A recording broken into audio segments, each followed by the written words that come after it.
अस्सलाम वालेकुम students, hope you are doing great. आज हम लोग जो टॉपिक स्टडी करने वाले हैं वो है गिब्स हेल्महोल्ट्ज़ इक्वेशन। तो इसके अंदर दो टर्म्स यूज़ होंगी, एक है गिब्स फ्री एनर्जी और एक है Helmholtz free energy. Helmholtz free energy को वर्क फंक्शन भी कहते हैं। तो बेसिकली इन दोनों को कलेक्टिवली यूज़ करके जो इक्वेशन डिराइव की है इन दोनों साइंटिस्ट ने, फिर उसको कलेक्टिवली गिब्स हेल्महोल्ट्ज़ इक्वेशन का नाम दिया है। तो सबसे पहले देख लेते हैं गिब्स फ्री एनर्जी क्या होता है। Gibbs free energy is a thermodynamic potential that can be used to calculate the maximum of reversible work that may be performed by a thermodynamic system at a constant temperature and pressure.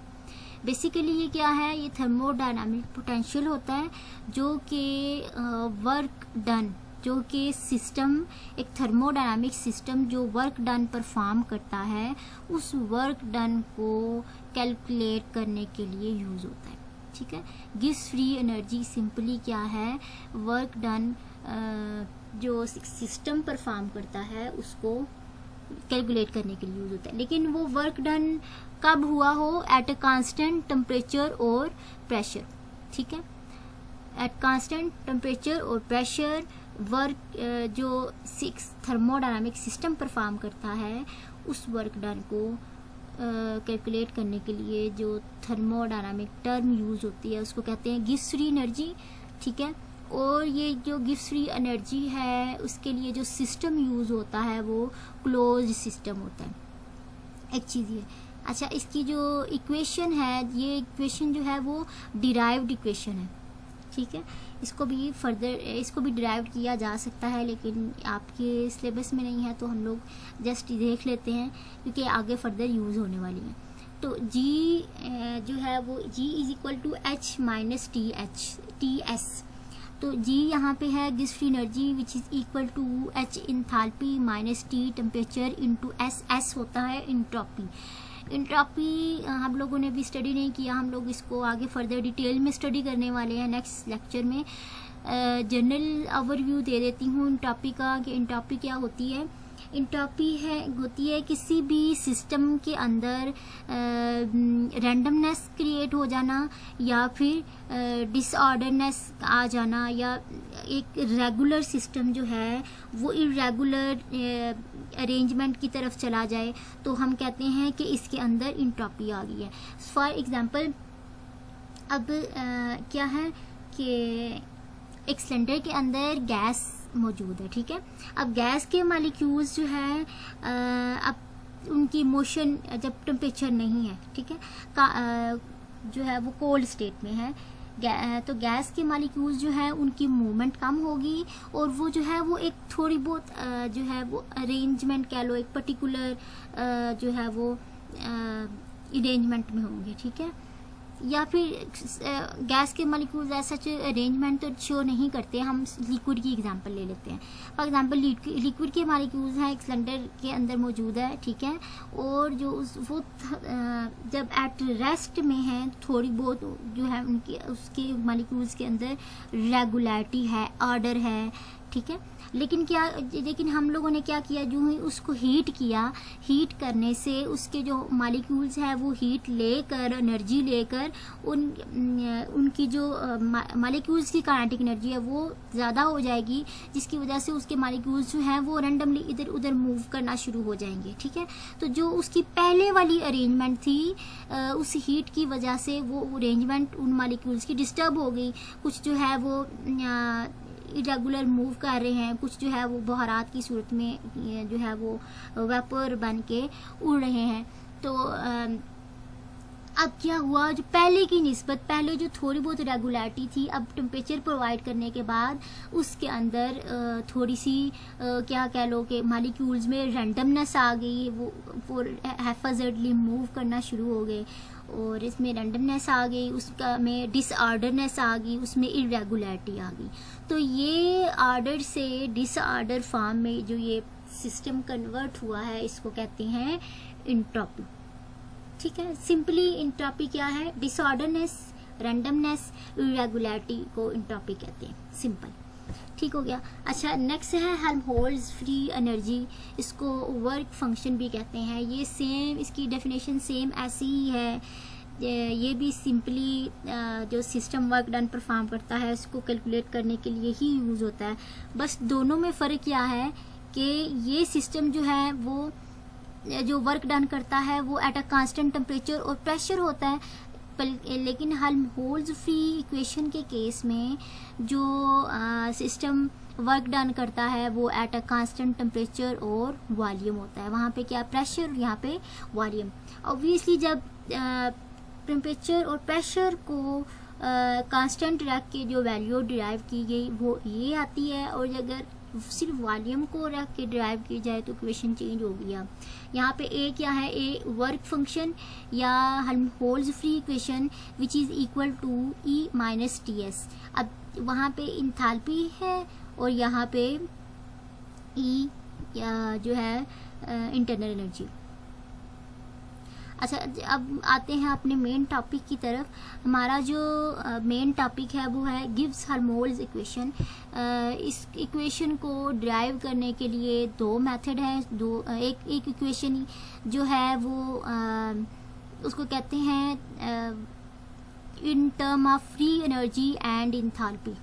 ठीक है, इस equation के अंदर हम लोग free energy और enthalpy के लिहाज से उसका रिलेशन देखते हुए इक्वेशन डिराइव करेंगे।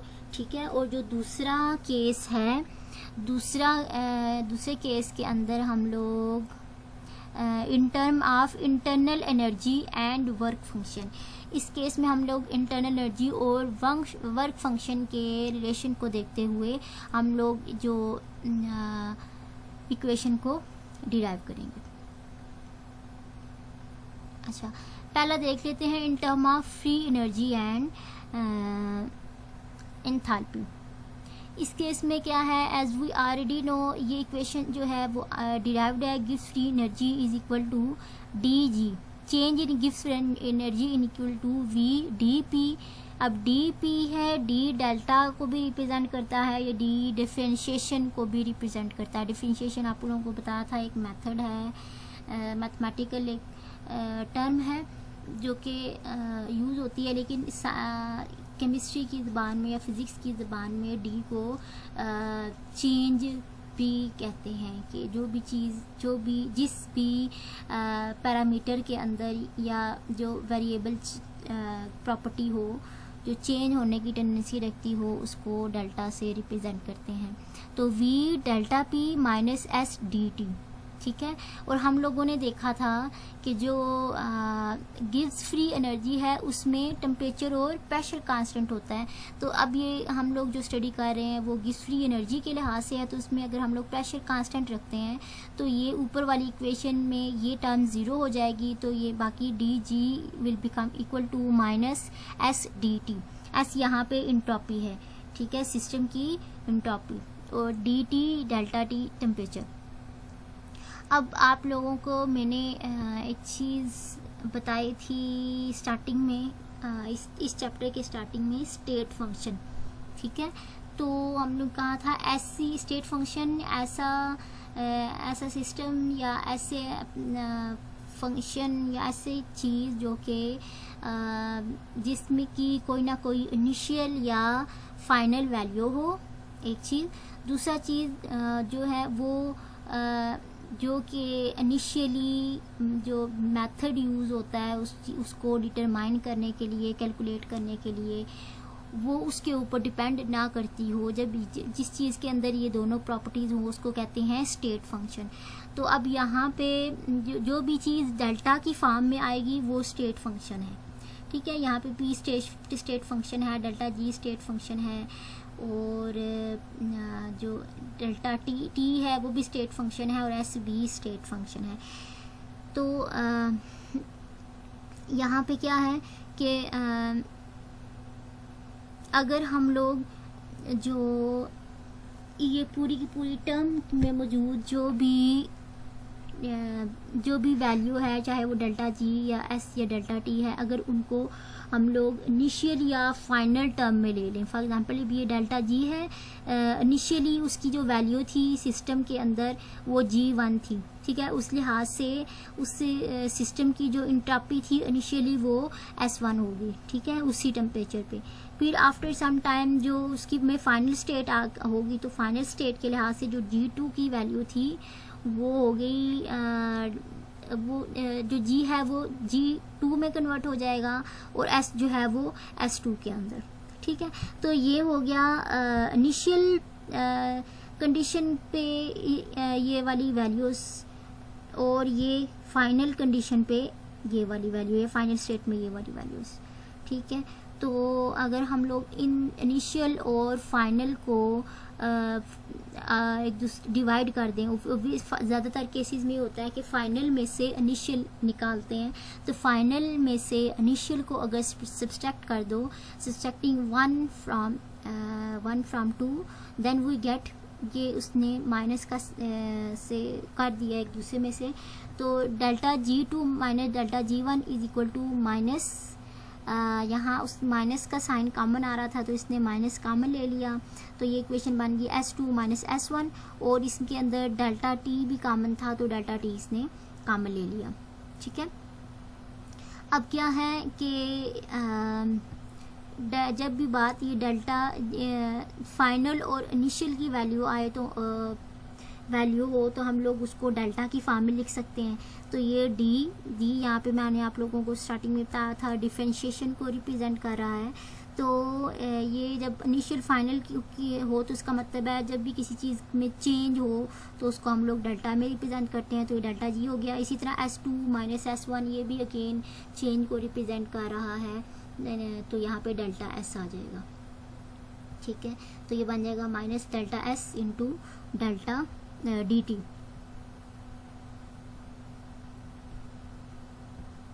देन एट कांस्टेंट प्रेशर में अगर हम लोग यहाँ से डेल्टा S की वैल्यू निकालते हैं तो डेल्टा T जो है वो दूसरी तरफ ब्रैकेट के दूसरी तरफ अगर चला जाए तो ये इक्वेशन बन जाती है d into delta T over dt। ये सारा जो प्रोसेस हम लोगों ने कांस्टेंट प्रेशर में किया था तो होल P जो है वो आ जाएगा सबस्क्रिप्ट में is equal to minus delta S हो गया, ठीक है। एंड वी ऑलरेडी नो ये वही गिव्स फ्री एनर्जी की इक्वेशन है, delta G is equal to delta H minus T delta S। यहाँ से अगर हम लोग डेल्टा S एंट्रोपी की वैल्यू निकालते हैं तो एंट्रोपी की अगर वैल्यू निकालें आप लोग तो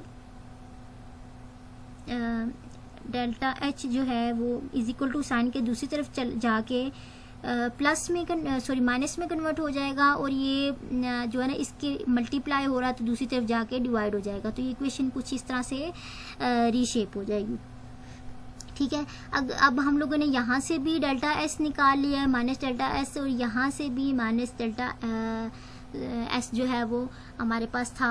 तो अब हम लोग इन दोनों इक्वेशन को कंपैरिजन कर सकते हैं। तो जब कंपैरिजन करेंगे तो ये जो इक्वेशन जो है वो इसके बराबर हो जाएगी, ये कुछ इस तरह से होगी ये, ठीक है। अब नेक्स्ट स्टेप में क्या है, अब जो है ये डी जो है वो डिवाइड हो रहा है इज इक्वल टू साइन के दूसरी तरफ चला जाएगा तो मल्टीप्लाई हो जाएगा। तो ये इक्वेशन इस तरह से अरेंज होगी है। तो delta G is equal to delta H plus T D delta G over delta T whole P. तो ये एक इक्वेशन है गिव्स हेल्महोल्ट्ज इक्वेशन कब, जब हम लोगों ने फ्री एनर्जी और इंथैल्पी का रिलेशन यूज़ किया था एट कांस्टेंट प्रेशर। तो एक जो है इक्वेशन ये हो गई। दूसरी इक्वेशन क्या है, जब हम लोग इंटर एनर्जी और वर्क फंक्शन का रिलेशन यूज़ करेंगे। इसके अंदर क्या है, हम लोग अगर हेल्महोल्ट्ज फ्री एनर्जी की जो ये इक्वेशन है, ठीक है, A is equal to E minus T delta S। तो अब यहाँ पे अगर इसको स्टेट फंक्शन अगर ये देखा जाए तो ये इसके साथ भी डेल्टा, ये भी स्टेट फंक्शन है, डेल्टा का साइन आ सकता है, ये भी स्टेट फंक्शन है, डेल्टा का साइन आ सकता है। और यहाँ पे माइनस टी यहाँ पे उसने कांस्टेंट रखा है, इसलिए टी के साथ डेल्टा नहीं लगाया। और एस जो है वो भी स्टेट फंक्शन है, तो इसके साथ भी डेल्टा आ सकता है। तो यहाँ से इसने जो है डेल्टा एस की माइनस डेल्टा एस की वैल्यू निकाल ली, ठीक है। Delta E is equal to sign के दूसरी तरफ चला गया, और जो टी मल्टीप्लाई हो रहा है तो दूसरी तरफ जाके डिवाइड हो गया। तो ये इक्वेशन कुछ इस तरह से आ गई है, ठीक है। इस इक्वेशन को माइंड में रखिएगा, आगे ये यूज़ हो गई। देन उसने जो फर्स्ट इक्वेशन थी दिस वन, इस इक्वेशन की डिफरेंशिएशन की है, ठीक है। इस इक्वेशन को डिफरेंशिएट किया, differentiating equation 1 we get. Differentiate किया तो डी के साथ D A is equal to D E minus, अब आप लोगों को बताया था कि अब T D S minus S D T, ठीक है। से मुराद ये कि एक दफ़ा डिफरेंशिएशन एस की हुई है और एक दफ़ा डिफरेंशिएशन टी की हुई है, तो एक दफ़ा डी एस हो गया और एक दफ़ा डी टी। अब ये दोनों इक्वेशन जो है वो स्टेट फंक्शन है, टी और एस दोनों, सो ये दोनों जो वैल्यूज़ हैं स्टेट फंक्शन है, तो दोनों के साथ डिफरेंशिएशन हो सकती है। इस वजह से उसने एक दफ़ा इन दोनों के साथ तो आएगी ही, लेकिन एक दफ़ा उसने टी के साथ डी लगाया और एक दफ़ा वो बन गया एस डी टी, और एक दफ़ा एस के साथ डिफरेंशिएशन होगी, एस की डिफरेंशिएशन तो वो हो जाएगी टी डी एस, ठीक है। तो माइनस का साइन है दोनों के साथ, तो ये माइनस आ गया। नेक्स्ट है from the first law of thermodynamics. First law अब क्या था थर्मोडायनामिक्स का, D E is equal to D Q minus W. और अगर हम लोग गैस की फॉर्म में ले रहे हैं तो जो वर्क डन है वो in the form of P V भी हो सकता है। तो ये इक्वेशन जो है ये रीअरेंज इक्वेशन है फर्स्ट लॉ ऑफ थर्मोडायनामिक्स। तो D Q is equal to D E plus P D we.